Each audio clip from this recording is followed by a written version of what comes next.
আল্লাহর কাছে সবচাইতে দুটো ঘৃণিত হালাল, যদিও হালাল কিন্তু আল্লাহ সবচাইতে বেশি ঘৃণা করে। এক, তালাক দেওয়া। কি করা? জোরে বলেন। মানুষ কথায় কথায় রেগে গিয়ে এক তালাক, দু তালাক, তিন তালাক, তোর মায়ের তালাক, তোর বাপের তালাক। তো সে নাই ভুল করেছে, স্ত্রী তার মায়ের তালাক দিচ্ছিস মানে মায়ের সঙ্গে তোর বিয়ে হয়েছিল? কি বলছি বুঝতে পারছেন না? রাতের বেলা মাথা ঠান্ডা হয়ে গেছে, ছোট একটা ছেলে আছে 3 বছরের আর বড় মেয়েটা 9 বছরের। ইমাম সাহেবের কাছে ফোন করেছে, হুজুর বাঁচান। কি হলো? কি হলো রে? কে মেরে দিচ্ছে? কোনো হেল্প লাগবে? না হুজুর ভুল করেছি। কি করেছিস বল? বললে আমার স্ত্রীকে মাল খেয়ে এসে তালাক দিয়েছি। একটু পায়খানা খেতে পারিসনি? খাবি তো খাবি, মাল খেয়েছিস, বাংলা মাল খেয়ে এত মাথা গরম হয়ে গেছে। অন্তত এক তালাক বল, ফিরিয়ে নেওয়ার রাস্তা আছে না? নাই জানেন না? আত-তালাকু মাররাতান, তালাক হলো 2 বার। কবার? আর মুসলমান দেবে তো দেবে একবার 3 তালাক, একবার জবাই করে দিচ্ছে। জবাই করার সময় চামড়া তো লোক একটু গলায় রাখে, কি রাখে না? কথা বলে না। আর তালাক দেওয়ার সময় 1 তালাক, 2 তালাক, 3 তালাক, তোর মায়ের তালাক, তোর বংশের তালাক। নাউযুবিল্লাহি মিন যালিক। ভুল করে যত ঝগড়া হোক, অশান্তি হচ্ছে, ঝগড়া হচ্ছে সংসারে, যান বিদেশে চলে যান। 2 বছর বাড়ি আসার দরকার নেই, যান চলে যান। 6 মাস আপনি অন্য জায়গায় গিয়ে ঘুরে আসুন। রাগের মুখে, রাগের মাথায় স্ত্রীকে কখনো তালাক শব্দ বলবেন?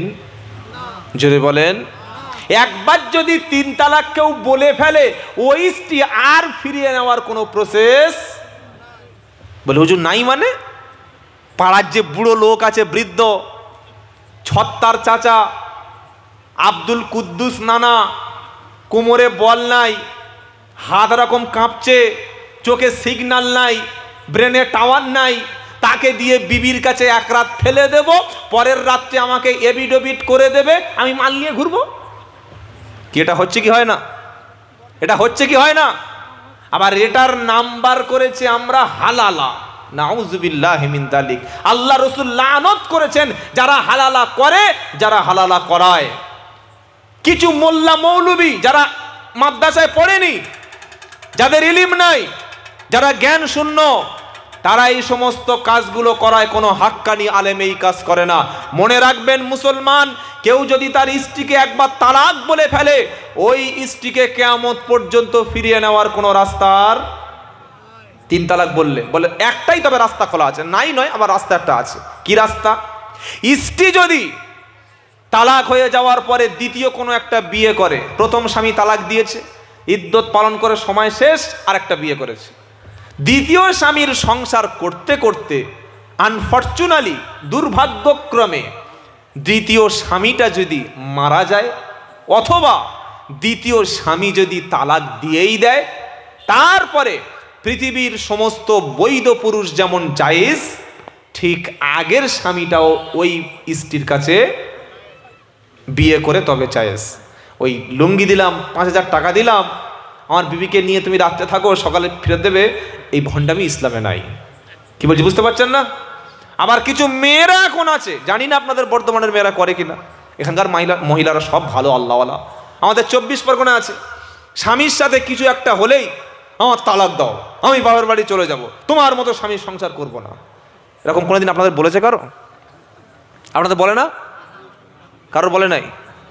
নবীজি বলেন, শোনো, কোন স্ত্রী যদি স্বামীর কাছে খুব কারণবশত, কারণ ছাড়া তালাক চায়, ওই নারীটা জান্নাতে যাওয়া দূরের কথা, জান্নাতের সুঘ্রাণ পাবে না। আল্লাহু আকবার। আজ সংসারে অনেক স্ত্রী আছে স্বামীর অর্থ উপার্জনের উপরে খুশি না, খালি দাও, খালি টাকা, খালি পয়সা, খালি সম্পদ, যত দেবে নেই নেই নেই, কোনো শুকরিয়া নেই, কোনো প্রশংসা নেই। অথচ আল্লাহর নবী সাল্লাল্লাহু আলাইহি সাল্লাম বলেন, ওই নারী জান্নাতি নারী। কোন নারী? যে নারী এমন অবস্থায় মারা গেল স্বামী তার প্রতি সন্তুষ্ট ছিল। স্বামীকে খুশি করে কোন নারী যদি মারা যায়, আল্লাহ রাব্বুল আলামিন ওই স্ত্রীর জন্য জান্নাত দান করে দেবেন। জোরে বলুন সুবহানাল্লাহ। আবার নবীজি বলেন, মহিলাদের কাজ হলো 4টি। জান্নাতে যাওয়ার জন্য মহিলাদের 4টি কাজ। ইদা সল্লাত খামসাহা, যদি কোনো মেয়ে ছেলে 5 ওয়াক্ত নামাজ পড়ে, ওয়াসামাত শাহরাহা, রমজান মাসে 1 মাস রোজা রাখে, ও আতাআত বালাহা, স্বামীর আনুগত্য করে, স্বামীর কথা মেনে চলে। 4 নম্বর, ও আহসানাত ফারজাহা, লজ্জাস্থান হেফাজত করে, ফরজ পর্দার সঙ্গে নিজের চরিত্রকে হেফাজত করে। 1 হলো 5 ওয়াক্ত ফরজ নামাজ, 2 নম্বর হলো রমজানের রোজা, 3 নম্বর স্বামীর খেদমত, 4 নম্বর ফরজ পর্দা। এই 4টি কাজ যদি কোনো মেয়ে ছেলে করে মারা যায়, মরণের পরে আল্লাহ ওই মহিলার জন্য জান্নাতের 8টা দরজা সব খুলে রেখে দেবে। ওই মহিলা যে দরজা দিয়ে পারবেন আল্লাহর জান্নাতে চলে যাবে। সুবহানাল্লাহ বিহামদি, সুবহানাল্লাহ আযীম। কিছু মূর্খ, কিছু নাস্তিক, কিছু বেঈমান, কিছু কাফের তারা বলে ইসলাম নাকি নারীদেরকে অধিকার দেয়নি। মুসলমান শুনে রাখো, যে যুগে মুহাম্মদ সাল্লাম এসেছিলেন সেই যুগে মেয়ে জন্মগ্রহণ করাটাই ছিল পাপ। কারোর বাড়িতে মেয়ে হয়েছে, বাপ জন্মের পরে গলা ধরে মাটির মধ্যে জ্যান্ত পুঁতে দিল। কোরআন এসে প্রথমে প্রশ্ন করলো, বিআই দামবিন কুতিলাত, কি অপরাধ করেছে মেয়েটা, কেন তাকে মাটির মধ্যে পুঁতে দেওয়া হলো? যে যুগে মেয়ে হলে মাটির মধ্যে পুঁতে দেওয়া হচ্ছে, সেই যুগে নবী বললেন 3 কন্যার পিতা যদি কেউ হতে পারে, 3টি কন্যা সন্তানের বাপ যদি কেউ হয়, 3টি মেয়েকে দিন শিক্ষা দেবে, ঈমান শিক্ষা দেবে। 3 কন্যার পিতা আমি নবী মুহাম্মদ সাল্লাল্লাহু আলাইহি সাল্লাম জান্নাতে একই সাথে থাকবো। জোরে বলুন সুবহানাল্লাহ। আবার নবীজি সাল্লাল্লাহু আলাইহি সাল্লাম বলেছেন, ছেলেকে যেমন লেখাপড়া শিক্ষা দেবে, মেয়েকে ঠিক তেমন করে লেখাপড়া শিক্ষা দাও। অনেক ব্যক্তি আছে ছেলেকে লেখাপড়া শিক্ষা দেয়, মেয়েকে পড়ায় না। মেয়ে ছেলে কি হবে? পড়াশোনা শিখিয়ে মেয়েদের কি হবে? ও পরের বাড়িতে কাজ করবে, স্বামীর খেদমত করবে, দরকার নাই। না ভাই, মুসলমানদের মধ্যে বিশেষ করে আমরা অনেকে মেয়েদের নারী শিক্ষার বিরোধিতা করি। সেই যুগে আয়েশা সিদ্দিকার চাইতে সবচাইতে শিক্ষিতা, এডুকেটেড ছিলেন আম্মাজান আয়েশা রাদিয়াল্লাহু তাআলা আনহা। তিনি ছিলেন কোরআনের হাফেজা, অসংখ্য মাসআলা তিনি সাহাবাদেরকে দার্স দিতেন। 2210টা হাদিস আম্মাজান আয়েশা সিদ্দিকা তিনি বর্ণনা করেছেন। অসংখ্য সাহাবা মাসআলার ক্ষেত্রে যখন তারা পরামর্শ করতেন, আম্মাজান আয়েশা সিদ্দিকার কাছে সাহাবারা গিয়ে পর্দার আড়াল থেকে মাসআলা সেখান থেকে নিতেন। সুতরাং আপনার বাড়িতে যদি কোনো মেয়ে থাকে, কোনো কন্যা থাকে, ফরজ পর্দা করিয়ে হেফাজতের সঙ্গে যতটুকু লেখাপড়া তাকে শিক্ষা দিতে হয়, আমরা আমাদের কন্যাদের লেখাপড়া শিক্ষা দেব। বলুন ইনশাআল্লাহ। আমি আর বেশি কথা বলবো না, আর কয়েক মিনিট কথা বলবো। আমরা ধৈর্যের অবসান ঘটাবো, বেশিক্ষণ কথা বলে লাভ নেই, ফজরের নামাজ যেন কাজা না হয়। আর 1-2 কথা শুনে আমরা বিদায় নেব। 3 নম্বর হলো, আপনার কন্যাকে বিয়ের সময় টাকা পয়সা জমি জায়গা এই ছেলে দেখে আমরা মেয়েদের জন্য কি করি? পাত্র নির্বাচন করি। পরে দেখতে পাওয়া গেল ছেলেটা পিওর মাতাল, পিওর গাঁজাখোর, ছেলেটা একদম সমাজ বিরোধী। তখন আফসোস করে বলে, ভাই কপালটা খারাপ হয়েছে, মেয়েটা তো বিয়ে দিলাম, মেয়েটা সুখে নাই। কেন? বললে এখন জামাই গাঁজা খায়, জামাই মাল খায়, জামাই হারাম ব্যবসা করে, জামাই অন্য নারীর সঙ্গে সম্পর্ক। এজন্য আল্লাহর নবী সাল্লাল্লাহু আলাইহি ওয়াসাল্লাম বলেছেন, বিয়ের ক্ষেত্রে 4টি জিনিস, তুনকাহুল মারআতু লিআরবাইন ওয়ালি মালিহা ওয়ালি হাসাবিহা ওয়ালি জামালিহা ওয়ালি দীনিহা ফাসবার বিজাতিদ দ্বীন। নবী সাল্লাল্লাহু আলাইহি ওয়াসাল্লাম বলছেন, ও বেটা ছেলে, তোমরা অনেক সময় বংশ দেখো, সৌন্দর্য দেখো, স্ট্যাটাস দেখো। আমি নবী বলে যাচ্ছি, বিয়ের ক্ষেত্রে নির্বাচন করবে কোনটা? ফাসবার বিজাতিদ দ্বীন। যদি তুমি দিনদার দেখো, ছেলেদের বললেন তোমরা মেয়েদের মধ্যে চরিত্র দেখো, স্বভাব দেখো, দিনদারি দেখো, পরেশগারিতা দেখো। আবার পরেশগার মানে কি? পর্দা করে আছে, আবার কয়েক ঘন্টা বয়ফ্রেন্ড পুষে আছে, এটা আবার পর্দা না। কি বুঝলেন? বোরকার ভিতরে কানে ফোন দিয়ে আবার সারা রাত ফোনে কথা বলছি, আবার কি ধরনের পর্দা? এটা পর্দা বলে না। বোরকা পরে বয়ফ্রেন্ডের গাড়িতে বসে সিনেমা হলে চলে যাচ্ছে, এটা কি পর্দা? শুধু বোরকা মানে পর্দা নয়, পর পুরুষের কথাটা শোনা থেকে নিজের কান হেফাজত করা পর্দা। পর পুরুষের সঙ্গে ঘুরতে যাওয়া থেকে নিজেকে হেফাজত করা, এটা পর্দা। তাই আপনার কন্যাকে সুশিক্ষায় শিক্ষিত করার পরে যখন কাউকে সঙ্গে বিয়ে দেবেন, আগে দেখবেন 5 ওয়াক্ত নামাজ, আগে দেখবেন তার বাড়িতে দিনদারিতা আছে কিনা। ছেলেটা মাতাল, অনেক পয়সার মালিক, বিয়ে দেবেন না। ছেলেটার কোটি কোটি টাকার সম্পত্তি, কিন্তু ছেলেটার চরিত্র খারাপ, ছেলেটা বদ্দিন, তার কাছে মেয়ে বিয়ে দেবেন না। রিক্সা চালায়, টোটো চালায়, ছোট্ট ব্যবসা আছে, কিন্তু ছেলেটা সৎ, নামাজি, ভালো চরিত্র, ভালো দিনদার, পরেশগার, আপনি আপনার কন্যাকে দিন, সুখ শান্তিতে দেবেন কে? জোরে বলেন আল্লাহ। কথাটা মাথায় থাকে যেন। ইমানদারের 5 নম্বর কোয়ালিটি কি বলছিলাম? ইমানদার ব্যক্তি তার সম্পদ দান করে। এই 5টি কোয়ালিটি যেই ইমানদারের থাকবে, আল্লাহ বলছেন উলাইকা হুমুল মুমিনুনা হাক্কা, ওরাই হলো খাঁটি মুমিন। জোরে বলুন সুবহানাল্লাহ। খাঁটি মুমিন ওরাই খাঁটি ইমানদার। তাদের জন্য সুসংবাদটা কি? লাহুম দারাজাতুন ইনদা রাব্বিহিম ওয়া মাগফিরাতু ওয়া রিজকুন কারীম। আল্লাহর পক্ষ থেকে তাদের জন্য রয়েছে ক্ষমা এবং বিশাল পুরস্কার। জোরে বলুন সুবহানাল্লাহ।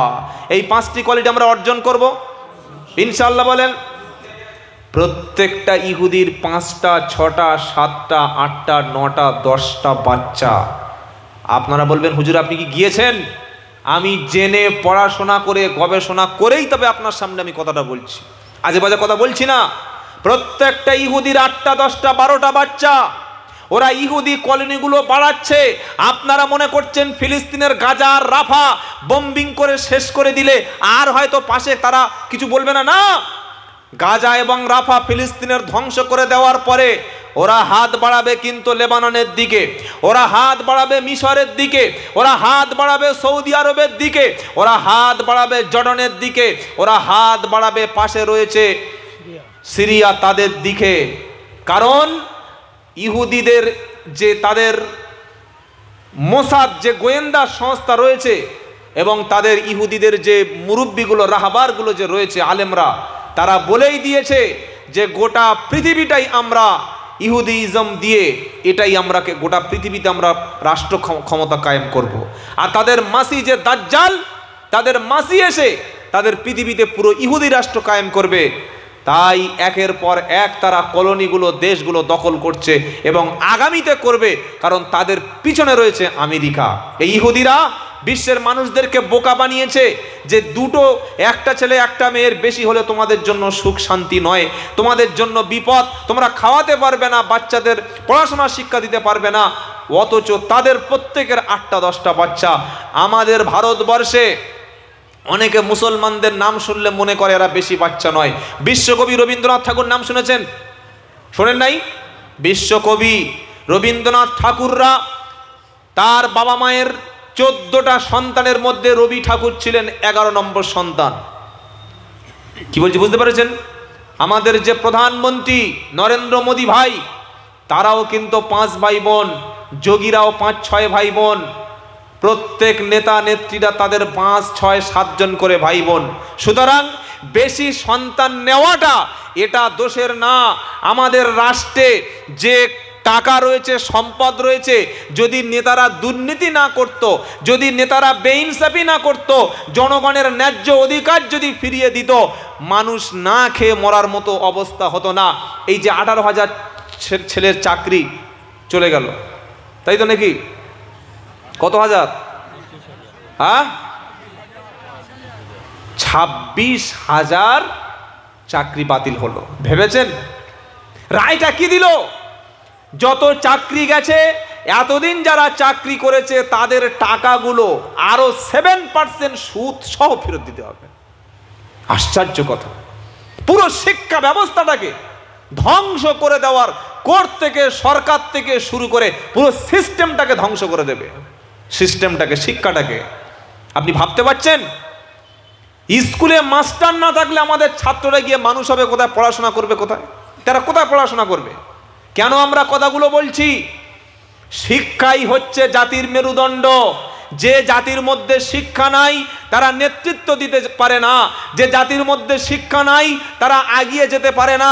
আজকের বাংলায় শুধু হিন্দু আর মুসলমানের মধ্যে দাঙ্গা লাগিয়ে দেওয়ার জন্য দিন রাত চেষ্টা করছে কে কত বড় হিন্দু হতে পারে, কে কত বড় মুসলমান হতে পারে। কেউ রাম মন্দির বানানোর কথা বলছে, কেউ বাবরি মসজিদ বানানোর কথা বলছে। মনে রাখবেন, মসজিদ বানিয়ে, মন্দির বানিয়ে কোনো লাভ হবে না যদি মানুষ শিক্ষিত না হয়, যদি মানুষের মধ্যে হসপিটাল না থাকে, যদি মানুষের মধ্যে রুটি রুজির ব্যবস্থা না থাকে, আমরা আমাদের সন্তানদেরকে কাদের হাতে রেখে চলে যাচ্ছি। সামনে দিন ভয়ঙ্কর দিন। তাই অনুরোধ করে বলে যাচ্ছি, আল্লাহ যে পয়সাটুকু আপনার দিয়েছে, সরকারি স্কুলে আর পড়াশোনা বলতে কিছুই নাই।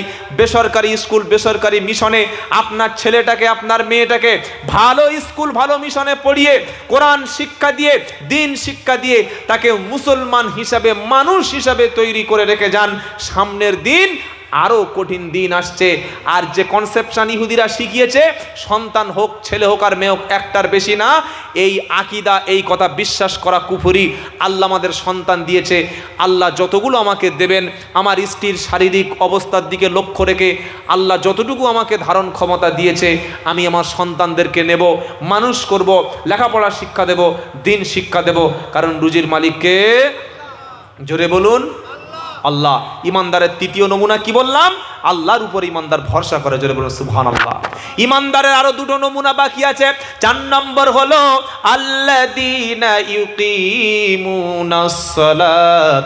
ইমানদার ব্যক্তি, খাঁটি মুমিন ব্যক্তি নামাজ কায়েমকারী হয়, জোরে বলুন সুবহানাল্লাহ। ইমানদার নামাজ কাজাকারী হয় না, ইমানদারের শর্ত হলো নামাজ কায়েমকারী হবে। 5 নম্বর হলো ওয়ামিম্মা রাযাকনাহুম ইনফিকুন। ইমানদার ব্যক্তির 5 নম্বর নমুনা হলো ইমানদার ব্যক্তি আল্লাহর রাস্তায় মাল খরচ করবে, জোরে বলুন সুবহানাল্লাহ। আপনি যখন টাকা খরচ করবেন, পয়সা খরচ করবেন, কার কার পিছনে খরচ করবেন, কোরআনুল কারীম আল্লাহ একটা লিস্ট করে দিয়েছে।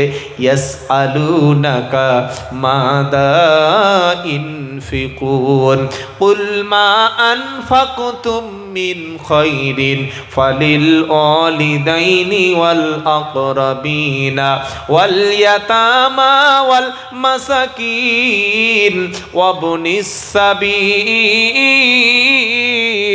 2 নম্বর পারা 12 নম্বর পৃষ্ঠা 14 নম্বর লাইনের 215 নম্বর আয়াত সূরার নাম বাকারা। আল্লাহর নবীকে জিজ্ঞাসা করা হলো, হে আল্লাহর নবী, আমরা যখন অর্থ খরচ করব, সম্পদ খরচ করব, কার কার পিছনে ব্যয় করব বলো? নবীজি একটা লিস্ট করে দিচ্ছে আল্লাহ কোরআনে, কুল মা আনফাকতুম মিন খায়রিন ফালিল ওয়ালিদাইনি ওয়াল আকরাবিন। তোমরা যখন তোমাদের সম্পদ, তোমাদের টাকা, তোমাদের অর্থ ব্যয় করবে, আগে তোমার আব্বা আম্মার পিছনে খরচ করবে, জোরে বলুন সুবহানাল্লাহ। আগে বাপ মা, আগে কে? বাপ এবং মা। 2 নম্বর ওয়াল আকরাবিন, তোমার নিকট আত্মীয় যারা, তোমার চাচাতো ভাই গরিব আছে, তোমার নিজের ছোট ভাইটা গরিব, তোমার বাড়ির পাশে একটা অসহায় ব্যক্তি আছে, সে তোমার আত্মীয়তা, তার সঙ্গে তোমার রক্তের সম্পর্ক আছে। তুমি হজে গিয়েছো একবার, আর বারবার ওমরায় যাওয়ার দরকার নাই, একবার হজ করলে হজ আদায় হয়ে যাবে। ওই ওমরার টাকাটা দিয়ে তুমি মনে করছো আল্লাহকে খুশি করবে। তোমার বাড়ির পাশে একটা বিধবা মা আছে, তার একটা ঘরের ব্যবস্থা করে দাও। ইতিম বাচ্চা আছে, তার দায়িত্বটা তুমি নিয়ে নাও। তোমার বাড়ির পাশে একজনের ঘর থেকে বৃষ্টি হলে ঝরঝর করে জল পড়ে, তুমি তার ঘরে একটা ছাউনি করে দাও। তোমার বাড়ির মধ্যে, গ্রামের মধ্যে এমন গরিব মানুষ আছে যারা খাওয়া পায় না, চিকিৎসার জন্য যারা ওষুধ কিনতে পারে না, তুমি টাকা দিয়ে, অর্থ দিয়ে তাদের যদি সাহায্য করো, কিয়ামতের দিন এর বিনিময়ে আল্লাহর জান্নাত আল্লাহ তোমাকে দিয়ে দেবে। জোরে বলুন সুবহানাল্লাহ, জোরে বলুন না সুবহানাল্লাহ। মুসলমানের মধ্যে ফকির থাকবে কেন? মুসলমানদের মধ্যে জাকাতের 2.5% টাকা ফরজ, ফিতরার মতো একটা দান রয়েছে। তারপরে মুসলমানদের মধ্যে একটা বিশাল অঙ্কের টাকা রমজান মাসে মুসলমানরা দান করে। যে মুসলমান ধনীদের মধ্যে 2.5% টাকা, শতকরা 2.5 ভাগ জাকাত দেওয়া ফরজ, সেই মুসলমানদের গরিব থাকার কথা না। কিন্তু আমাদের মধ্যে ভিক্ষুক আছে না নাই? ঠিক, মাথায় টুপি দিয়ে কালনা, বর্ধমান, মেমারি, শক্তিগড়, আপনি তারকেশ্বর চলে যান, হুগলিতে চলে যান, হাওড়া চলে যান, আরামবাগ চলে যান, কোথায় যাবেন, যেখানে যাবেন মাথায় টুপি দিয়ে লা ইলাহা মাগো দুটো ভিক্ষা দাও। এ কি? হ্যাঁ, আরে ভিক্ষা করছিস, প্যান্ট শার্ট পরে কর। কি বলছি বুঝতে পারছেন না? প্যান্ট শার্ট পরে কর, টুপি দাড়ির বদনাম আর করিস না। সারা জীবন পেশাব করে পানি নেয় না, ভিক্ষা করার জন্য মাথা একটা টুপি পরিয়ে, মুখে 6 মাস দাড়ি চাঁচেনি, দাড়ি রেখে দিয়ে লা ইলাহা ইল্লাল্লাহ কলেমাটা পুঁজি করে নিয়ে ভিক্ষা করতে শুরু করছে। এ বদনাম ইসলামের বদনাম, এ বদনাম ইসলামের। আর একটা কথা শুনে রাখুন, ভিক্ষুক আসলে যেমন তেমন ভিক্ষুককে দান দেবেন না। বলে সে কি? কি বলছেন আপনি? হ্যাঁ, শরীরে ক্ষমতা আছে, ইমিউনিটি পাওয়ার রয়েছে, স্বাস্থ্য সুস্থ ইয়াং, পায়ে একটা দড়ি বেঁধে খুঁড়িয়ে খুঁড়িয়ে খুঁড়িয়ে টাকা তুলছে, কালেকশন করছে। এইবার মেন রাস্তা চলে গেল, টুপিটা খুলে নিল, পাঞ্জাবিটা খুলে একটা প্যান্ট শার্ট পরে নিল, বিরিয়ানি খেয়ে নিল, দুটো সিগারেট খেয়ে 5,000 টাকা ইনকাম করে বার হয়ে চলে গেল। কি হচ্ছে না, হয় না? কী রে বাবা, ব্যবসা শুরু হয়ে গেছে। আমাদের কলকাতায় পার্ক সার্কাসে প্রচুর ভিক্ষুক রকম রয়েছে, যাদের লক্ষ লক্ষ লক্ষ লক্ষ টাকার জমি আছে, জায়গা ভিক্ষা করে খাচ্ছে। জোরে বলেন। আবার আল্লাহ সূরা তাহরিমে ইমানদারদের বলছে, ইমানদাররা হয় তওবাকারী। কি হয়? জোরে বলেন। ইয়া আইয়ুহাল্লাযীনা আমানু তুবু ইলাল্লাহি তাওবাতান নাসুহা। 28 নম্বর পারা 20 নম্বর পৃষ্ঠা 2 নম্বর লাইনের 8 নম্বর আয়াত সূরার নাম তাহরিম। আল্লাহ বলছেন, অবিশ্বাসী ইমানদারেরা তুবু ইলাল্লাহি তাওবাতান নাসুহা। ইমানদারেরা তোমরা খালেস নিয়তে একেবারে আল্লাহর দিকে তোমরা ফিরে এসো। তাওবাতান নাসুহা, খালেস নিয়তে বিশুদ্ধ অন্তরে তোমরা তওবা করো। আমরা কি মনে করি জানেন? ফজরের নামাজ পড়ে আস্তাগফিরুল্লাহ আস্তাগফিরুল্লাহ আস্তাগফিরুল্লাহ আস্তাগফিরুল্লাহ আস্তাগফিরুল্লাহ 100 বার পড়লাম, পড়ে এইবার 2 নম্বরই শুরু করলাম, এর নাম তওবা না। তাওবার শর্ত হলো 3টি, খুব ভালো করে শুনুন। আর একটা দুটো কথা বলে আমরা কথা শেষ করব। তাওবার শর্ত হলো 3টি। 1 নম্বর হলো, যে পাপগুলো আমরা এতদিন করেছি ওই পাপ আজ থেকে আমি থামিয়ে দেব, ইনশাআল্লাহ বলি। ইনশাআল্লাহ বললেন না কেন? 2 নম্বর হলো, যে পাপগুলো এতদিন আমরা করে এসেছিলাম আগামীতে ভবিষ্যতে বা ফিউচারে ওই পাপের সঙ্গে বা ওই পাপ আমি আর করব না, ইনশাআল্লাহ বলেন। একটা ছেড়ে দিলাম অপরাধ, আর একটা ওই পাপ আর করব। লটারির টিকিট কাটবো না বলছেন কেন? হ্যাঁ বলুন। কি ভাই, করবো নাকি? না, ইনশাআল্লাহ বলে। মিথ্যা কথা আগামীকাল থেকে বাড়ি গিয়ে দেখা যাবে, তাই তো? অপরের নারী, হারাম নারী দেখলে রাস্তা থেকে কি গো একটু গল্প করা যাবে তো? আরে বলছেন না কেন?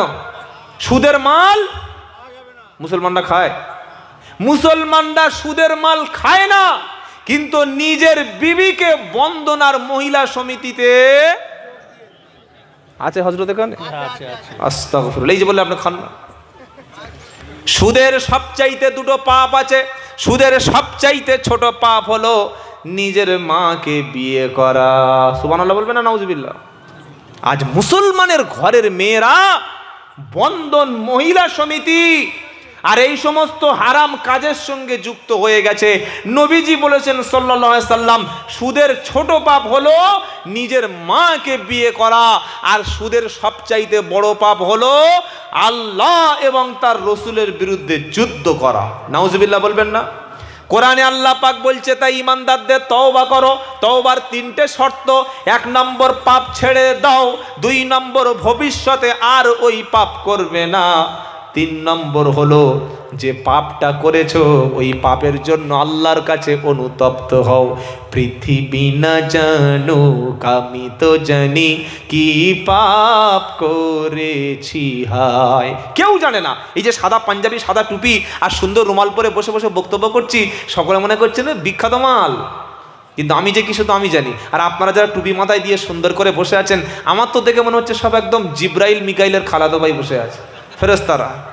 কিন্তু সকালবেলা বা দুপুরবেলা স্ত্রীর সঙ্গে, প্রতিবেশীর সঙ্গে বা আমরা কে কি পাপ করব সেটা আল্লাহ তো বেশক জানেন, আর আমরা জানি কি জানি না? কি আমরা জানি না?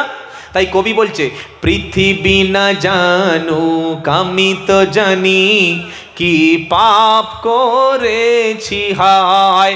আমারও পাপের করলে বিচার, বাঁচার উপায় নাই আমার। দয়াময় তুমি ক্ষমা করো আমার, দয়াময় তুমি ক্ষমা করো আমার। আল্লাহ আমাদের ক্ষমা করুক, সকলে বলুন আমিন। 3টি শর্ত পূরণ করো মুসলমান, মসজিদটাকে দখল করো মুসলমান, কোরআনটাকে ধরে নাও মুসলমান। তিনটি তওবার কি শর্ত? এক নম্বর হলো যে পাপ এতদিন করে এসেছি আমরা প্রত্যেকেই জানি কোন পাপের সঙ্গে যুক্ত। আজকের এই কোরআনের মজলিসে, তাফসিরুল কোরআন মজলিসে বসে তওবা এরকম করছি, ওই পাপটা আজ থেকে ছেড়ে দিচ্ছি। সকলে উচ্চ স্বরে বলি ইনশাআল্লাহ। যে পাপ আমরা করে এসেছি, মদ খাওয়া হোক, জেনা করা হোক, মিথ্যা বলা, চুরি করা, ওজনে কম দেওয়া, গান শোনা, অপর নারীর সঙ্গে সম্পর্ক, অপর পুরুষের সঙ্গে সম্পর্ক, মানুষকে কষ্ট দেওয়া, এই পাপগুলো ভবিষ্যতে আর কখনো করব না ইনশাআল্লাহ বলেন।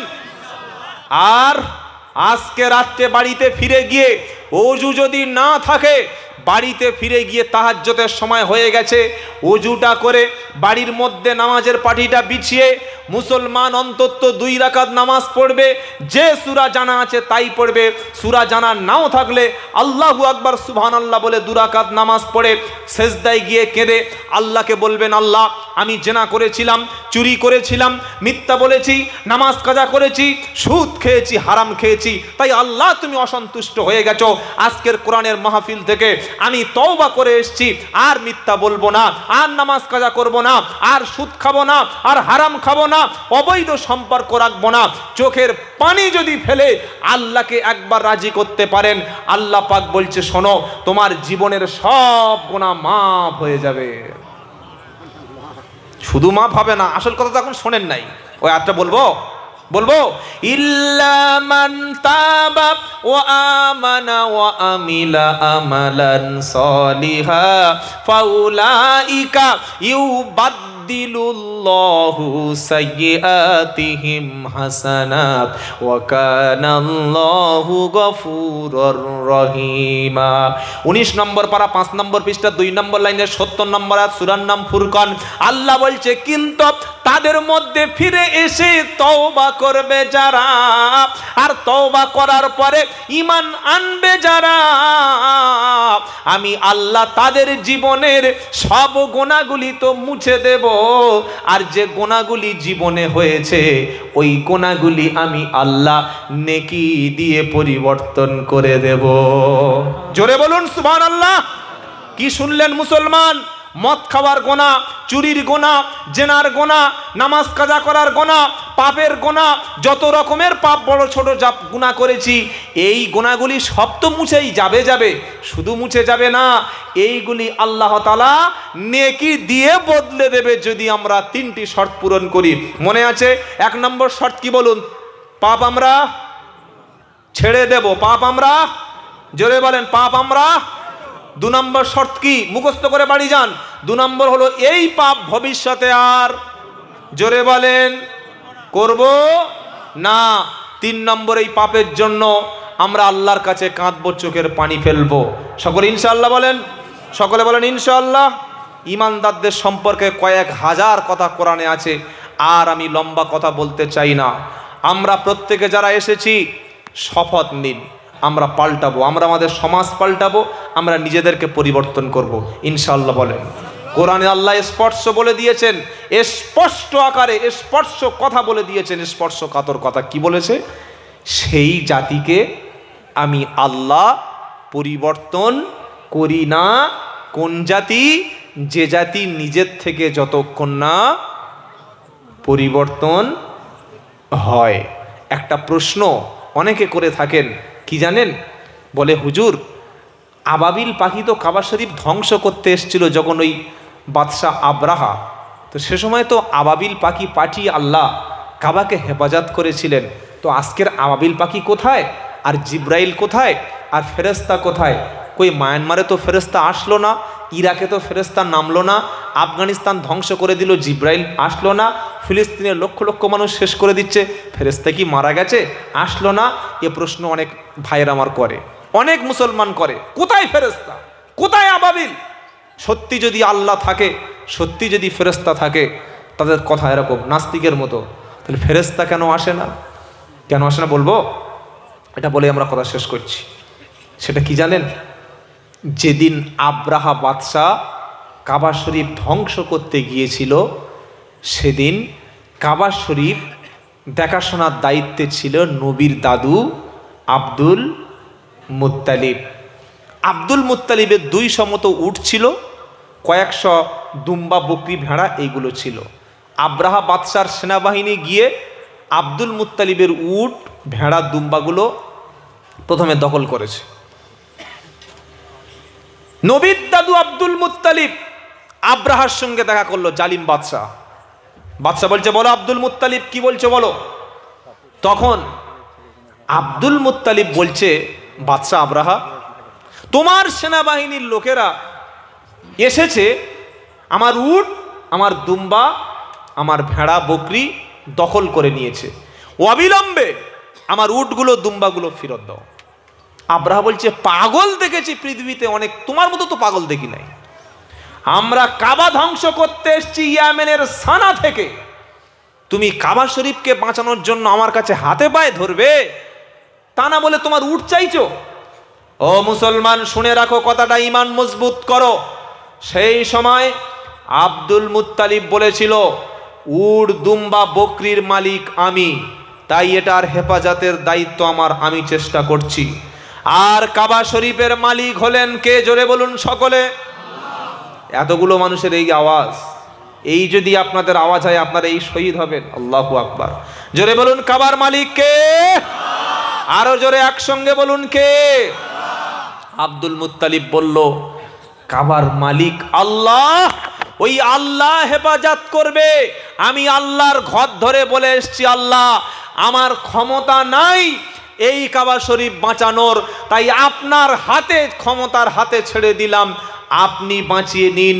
এ কথা বলে যখন আব্দুল মুত্তালিব চলে গিয়েছিল, ওই আব্রাহা বাদশাহ কাবা শরীফ ধ্বংস করতে গিয়ে উপর থেকে ছোট্ট ছোট্ট পাথর দিয়ে আল্লাহ পাক আব্রাহাকে ধ্বংস করে কাবাকে তিনি কিয়ামত পর্যন্ত তার দীর্ঘস্থায়ী করে রাখবেন। বলুন সুবহানাল্লাহ।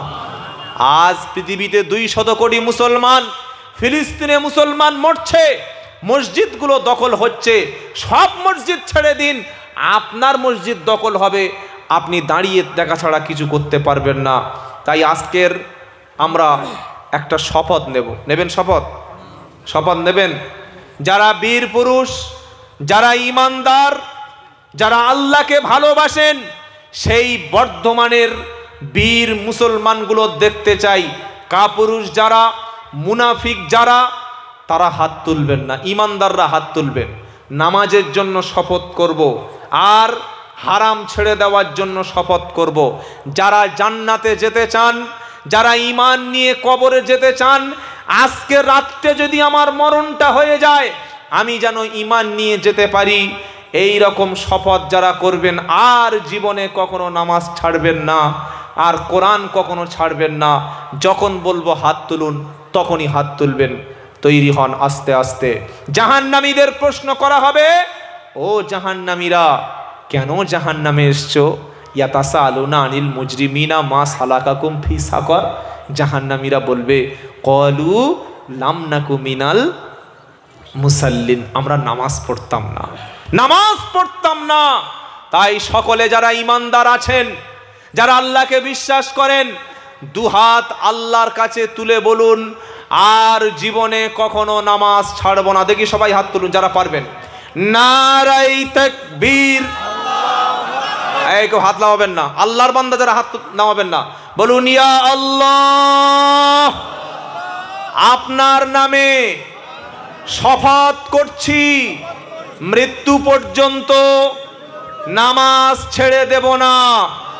সকলে বলুন ইয়া আল্লাহ, মিথ্যা বলবো না, হারাম খাবো না, মদ খাবো না, চুরি করব না, জেনা করব না। ইয়া আল্লাহ, আমাদের সবার তওবাকে আপনি কবুল করুন, আমিন ইয়া রাব্বাল আলামিন। হাত রাখুন। আমি গুনাহগার, আমরা সকলে পাপী। আজকের আল্লাহ তাআলা আমাদের সবার তওবাকে যেন কবুল করেন। সকলে বলুন আল্লাহুম্মা আমিন। সকলে বলুন আল্লাহুম্মা আমিন। যতটুকু কথা বলেছি আল্লাহ তাআলা আমাদের বলার চাইতে প্রত্যেকের বাস্তব জীবনে বেশি করে আমল করার তৌফিক দান করুন।